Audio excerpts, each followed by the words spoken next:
Good afternoon. The midday news. I am Mariam Ahmad. President Bola Tinubu has badged the Lifetime African Achievement Award from the Millennium Excellence Foundation based in Ghana. While receiving the award, Tinubu commended the patron of the foundation, Otumfuo Osei II Asanteni, for the invitation extended to him and the success of the event put together by the foundation. The president, represented by the Minister of State for Foreign Affairs, Ambassador Biaka Odumegu Ojogu, received the award as special guest of honor during the 25th anniversary of the Millennium Excellence Prize in Kumasi, Ghana. Ambassador Biaka stated that the president charged the young generation of Africans to rise with courage towards contributing their quota to make the African continent a more united, peaceful, and prosperous one. He also called on Africans to always work closely together in shaping their shared destiny, while urging the event organizers to continue to inspire excellence, uphold values of leadership with service, and invest in the youth to foster collaboration across borders.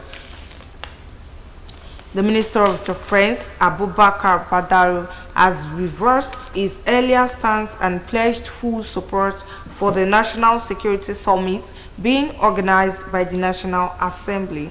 Badaru expressed his commitment to participate in the two-day event and ensure its outcome translates into concrete actions, describing the proposed summit as a timely initiative to tackle Nigeria's growing security concerns. It would be recalled that the minister's latest position marks a notable departure from his previous remarks during an interministerial briefing, where he had suggested that developing a security strategy will be more effective than convening a summit. Badaru also differed with the House of Representatives over its claims that insurgents possessed more sophisticated weaponry than the military. Reacting to his comments, the Senate berated the minister for dismissing the proposed summit, warning him to refrain from making statements capable of sparking tension between the executive and the legislative arms of government. However, while addressing newsmen in Abuja, Badaru resigned his earlier position on the proposed summit, stating that he acknowledged the importance of dialogue and inclusive policy making. The federal government has assembled 12 senior advocates of Nigeria, led by a former Attorney General of the Federation, Chief Akin Olujimi, and 6 other lawyers to defend the emergency rule declaration in Rivers State in the suit filed by the 11 governors of the People's Democratic Party, challenging the suspension of democratic rule in the oil-rich state. The other senior advocates include Professor Koinsola Ajayi, Jelili Owonikoko, Kehinde Ogunwumiji, Tijani Ghazali, among others. It would be recalled that President Bola Tinubu declared a state of emergency in Rivers State March this year, suspending Governor Siminalayi Fubara, Deputy Governor Ngozi Odu, and all elected members of the State House of Assembly for an initial period of 6 months. Following the suspension, the president appointed Ibokwete Ibas, retired, as the sole administrator to oversee the state's affairs for the duration of the suspension period, which the National Assembly approved through a voice note.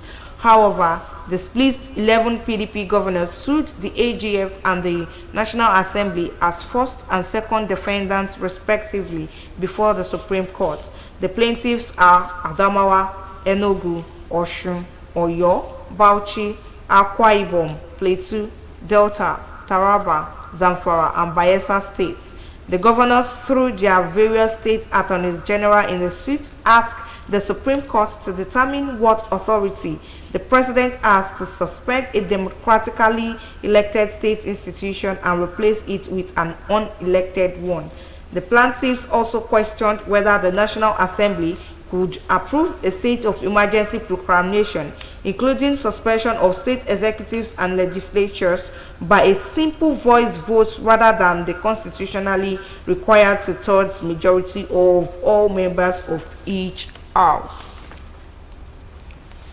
The Joint Admissions and Matriculation Board has said it is currently scrutinizing the complaints in detail to identify and rectify any potential technical issues following the ongoing complaints trailing this year's Unified Tertiary Matriculation Examination.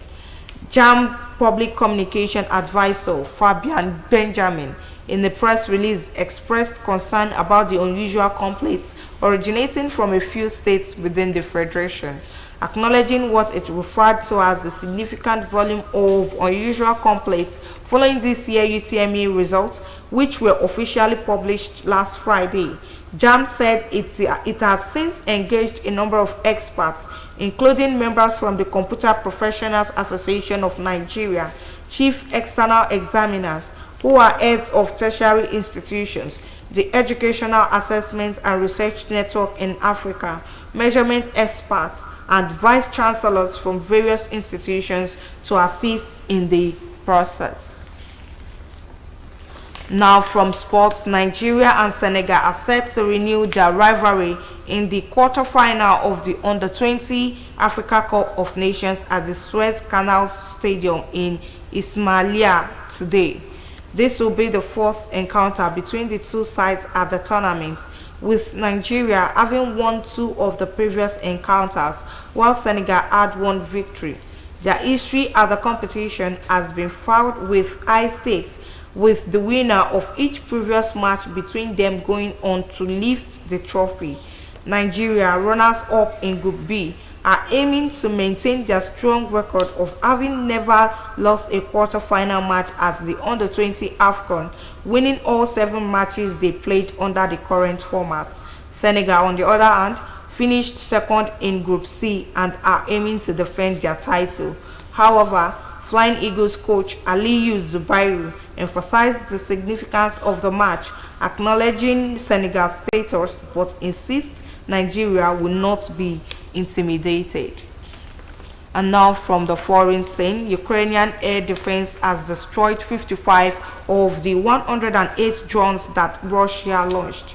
Ukraine's Air Force stated that the date to begin the ceasefire proposed by Kiev and its European allies to Russia.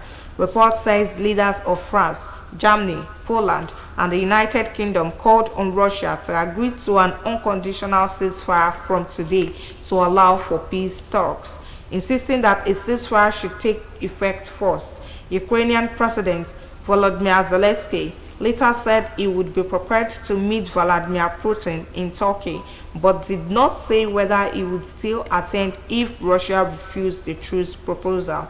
This comes after US President Donald Trump sent in a social media post that Ukraine should agree to Putin's proposal for direct talks immediately. However, European leaders reacted with skepticism to Putin's proposal, with French President Emmanuel Macron warning that he was merely trying to buy time.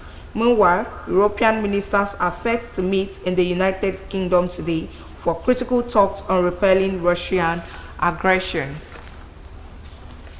That ends the media news on OSBC TV. Join us at 3 for the States News. Thanks for watching. Good afternoon.